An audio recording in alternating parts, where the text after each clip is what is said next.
Mr. X with the Extreme channel with another sell-off review. My sell-off reviews are pieces that I've decided to sell, and before I let them go, or depending when this airs, it could be after I've already let it go, I want to get a review in it. And as I've said many times, this is kind of a double-edged sword, because as I look at this piece, I really don't want to let it go. It's truly an amazing piece. And I'm just saying that to raise the price when I sell it. No, I'm kidding. Or am I?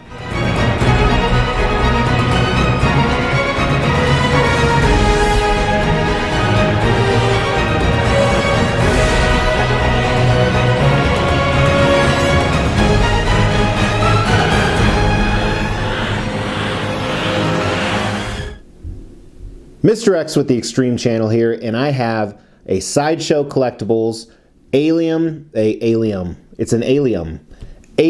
vs. Predator Requiem Diorama. This is a piece that I've had for a long time, and it's a much older piece. It's based off of the AVP Alien vs. Predator Requiem movie. I don't even know when it came out, early 2000s maybe. It was a sequel to Alien vs. Predator, which I quite enjoyed, other than the fact it was only PG-13. I wish it would have been a little more bloody, a little more scary. It was a sequel to it, and this movie, I enjoyed the Wolf Predator character. I think a lot of people will agree that Wolf Predator was one of the coolest Predators out there, but the movie was pretty crappy. There were some good fight scenes between Alien vs. Predator, but that's about all the value that it had. And Sideshow released this guy, and there's two different versions. One is a normal collector's edition, which I don't have any information on. I don't know what the price was. I don't know what the edition size, how many they made. This is the exclusive. Now, the difference between the exclusive, this is one of those pieces I think is an exclusive or fail. You have to get the exclusive on this, and for that reason, this one is much sought after. The exclusive actually includes some switch outs, which we're going to talk about in a little bit. They made 300 of the exclusive, and the original retail was $299. Nowadays, you will see this piece go anywhere from $700 to $1,500 and up because it's so rare, and it's a pretty cool piece, to be honest with you. And there's some big advantages. First advantage is it's small. That's nice. Space is the enemy of us collectors, especially when you think about internationally. I mean, not only in the US are there a lot of places where, you think of Manhattan or LA, where there's not a lot of room. You can't have these giant X mansions that some of us have. But if you think about Singapore or China, a lot of people, they'll have flats, or that's the British word, flats, or apartments that only have, 600, 800 square feet. So you want a dynamic piece. This is perfect for that. I don't remember all the different pieces of this. There is one design issue that seems to be apparent in every single piece, but when I take it apart and put it back in the box to sell, I'll remember how it went together. But I remember I did have to assemble quite a few pieces. The one thing I can tell you is the heads obviously come off because there's two heads with the exclusive. So let's check this out. First is a masked portrait of the Wolf Predator, and I've never been a fan of the Wolf Predator's mask, and we'll come back to this when we look at the sculpt and paint. And the other is the unmasked portrait, and this is where it's the exclusive or fail. The Wolf Predator is so badass with his unmasked portrait, and this really helps make the statue. Now, one thing I like to do with all of my Predator pieces is usually I take the masked portrait and I display it somewhere down here. I do that because it could be another Predator that was destroyed and the head is there. It could be just his mask is laying there. I understand the dreadlocks are still on it, but then you're just getting really picky. This is portrayed, like I said, from the movie in the Alien vs. Predator Requiem movie. The end of Alien vs. Predator, if you recall, an alien actually impregnated a predator, and Pred-Alien was born. So Pred-Alien crashes the ship, and it goes back to Earth, and he starts making all these aliens. And the Wolf Predator is called from God knows where to go to Earth and pretty much eradicate all the evidence, and it's a town in Colorado. And this scene is taken directly from the sewer where he's hunting for the Pred-Alien. And he gets in the midst of the sewer with all these other guys. And Wolf Predator's a badass. He knocks out tons and tons of aliens. And like most classic matchups, in the end, they both kill each other. Spoiler alert. kind of like the Freddy vs. Jason movie. I'm sure King Kong vs. Godzilla, when it's released in a few months, it's going to be the same thing. Dimensions, let's check that out. Kind of hard to tell because there's so many different angles going on. But I'd say the widest point is about 17.5 inches. Now, if you take it just from the back, it's probably closer to 16. The depth from the alien to the back is about 14, and the height of this alien hand is 14.75. For exact dimensions, go to Sideshow's website. They still have some general info about the exclusive on there. We kind of already talked about where this scene is set from, but still, let's talk about the concept. And one of the cool things, I'm a big Predator and Alien fan. I grew up with those movies. Aliens, in my opinion, is one of the best movies of all time. Not to take away from Alien, the original. And Predator, I wouldn't say it's the best movie of all time. However, the Predator creature, I think, is one of the most creative, Stan Winston creatures of all time. Just very creative. So conceptually on this guy, he is in a sewer, wolf predator, and he's fighting off aliens left and right. And he's using his strength, he's using his weapons, he's killed some of these aliens, he's killed them and they're still coming at him. Some cool things we're going to look at in the paint and sculpt is the acid blood of the xenomorphs is actually eating away at the stone base below it. And it's just such a cool dynamic pose. The concept here, it really, really is killer, and I give them a lot of props. And that and the low exclusive or edition size is one of the reasons why this is so sought after and why it's worth 2 to 5 times the original retail price. It's just a great idea. I could see something like this in quarter scale. I actually have on order, let me throw up a picture. This is a custom 3rd scale wolf predator versus alien, so very similar. One of the other reasons I'm getting rid of this, and this is actually sculpted by my favorite sculptor, so really excited. Of course, the price tag on that piece is extremely heavy, and I actually plan to sell my Sideshow legendary wolf predator to replace that, and this will pay for that easily. So as I said, this is the 3rd review I'm doing today. And ironically, in one of my other reviews today, I talked about how sometimes when you're filming something goes wrong, like it's not recording or the mic doesn't work or the data gets corrupt. So I've actually already filmed the rest of this review, but that data was somehow corrupt, so I have to redo it. Which is really difficult and weird because it's like 5 hours later than the first part you just watched. But anyway, the design issues that this guy is having, and this seems to be the same with every single piece out there. Biggest one is the spear that goes into the alien's mouth, and it's actually coming out on the other side, so it's a really cool concept. The spear in the hand do not line up. And if you look very, very close, you can clearly see that. It's probably about a centimeter, little less than a centimeter off. So that's very discouraging because it's such a great concept. Now, if you look at it far enough away, it's no big deal. The other thing with the design issue is where this alien is coming out of the sewage water. It looks like his leg is just cut off. You can clearly see that he's not actually emerging from the water. So I think there was some missed opportunity with that. Otherwise, I gotta give them a lot of props on the design because there's so many intricate pieces.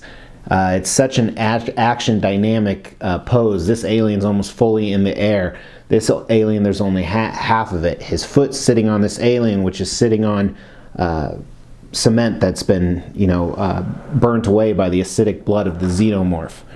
So design-wise, very, very, very smart. But now let's jump into the paint and sculpt. And the paint and sculpt on this for a 1/6 piece is very good. I can't remember if this was in the earlier part of the review or the review that got corrupted, but the smaller the piece is, the harder it is to get that detail on the sculpt in the paint.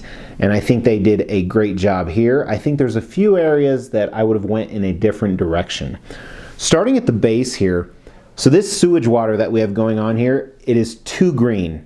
Not only is the green a problem because xenomorphs are green and there's green on Predator and the xenomorph blood is green, but it's so thick. And sewage water traditionally is not this thick. They should have made it more of a transparent resin, and granted, this was 15 plus years ago, probably, when this came out, or 10 plus years ago. So they may not have refined some of the technology they use nowadays.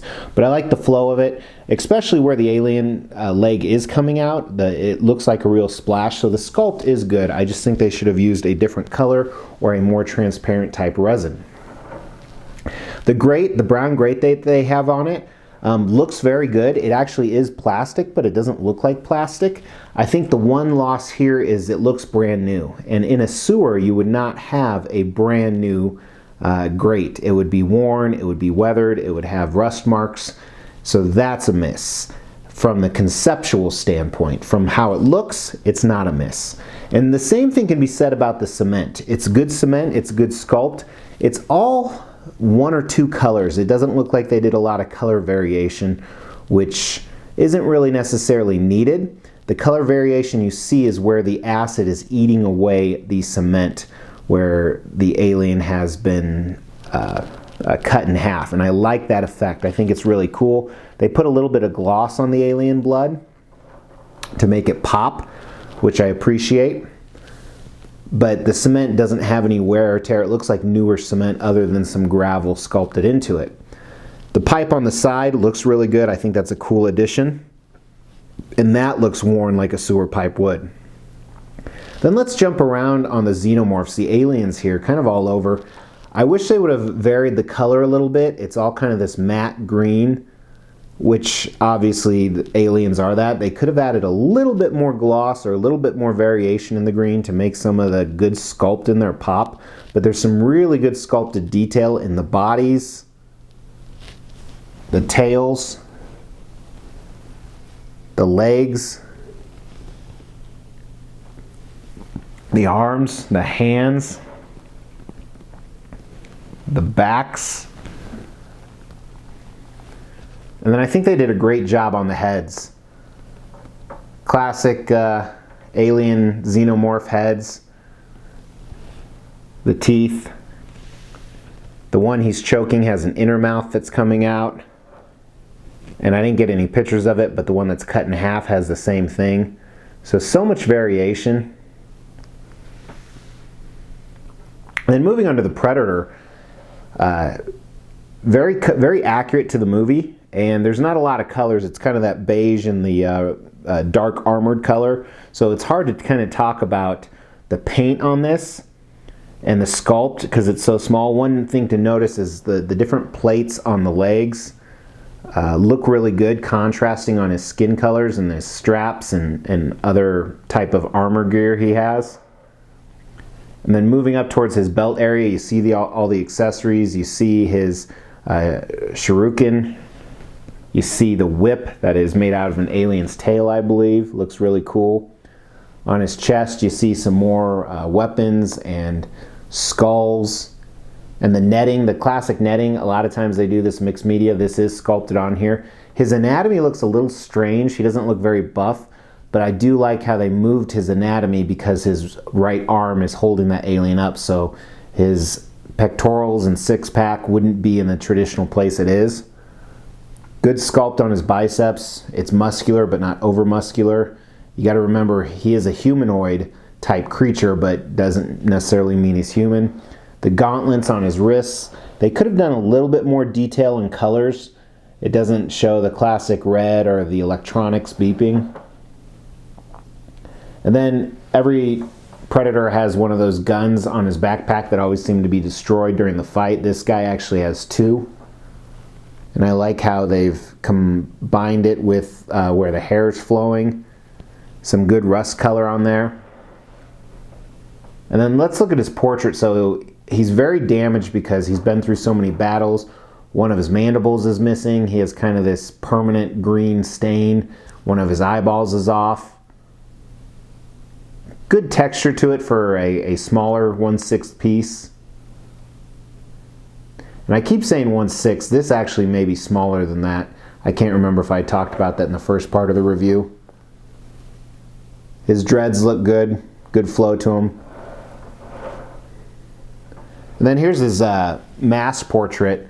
They made sure they kept the writing on the top, and then there's a little bit of wear both in the sculpt and the paint on this.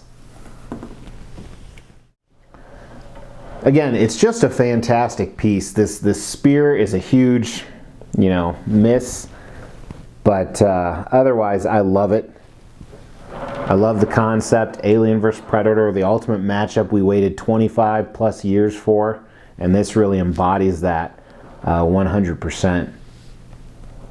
And as I talked about earlier, the size actually is a pretty big advantage.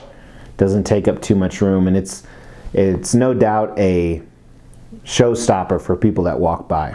But those are my thoughts on this. I honestly would keep it if it was bigger scale, but I just don't do too many characters in this scale. And one of the things, I don't think I said this earlier in the review, my setup that I had him in is I had Sideshow's Alien King on one side and Alien Queen, because their minions were about the size of these. You know, here's a picture of all of them together. And this is how this setup works. I'm actually selling all of these, but this is a fantastic setup in my opinion.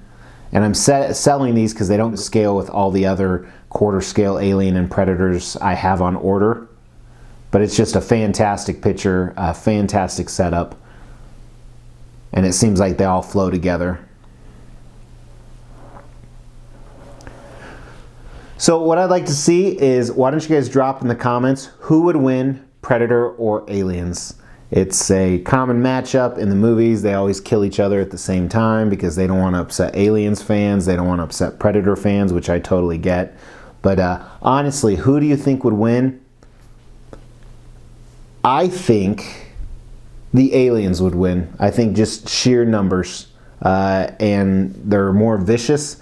You know, especially in the AVP, the first AVP, you could kind of see the Predators. Well, even in Predator 2. They kind of have a conscience, where the aliens do not. They're simply animalistic. So, thanks for watching, guys. I really appreciate it. If you this is your first time watching, please subscribe. We always ask that because we want more visibility. Thumbs up gives us more visibility. Thumbs down gives us more visibility, and comments do. So if you can do all that, I would really appreciate it. And until next time, take care.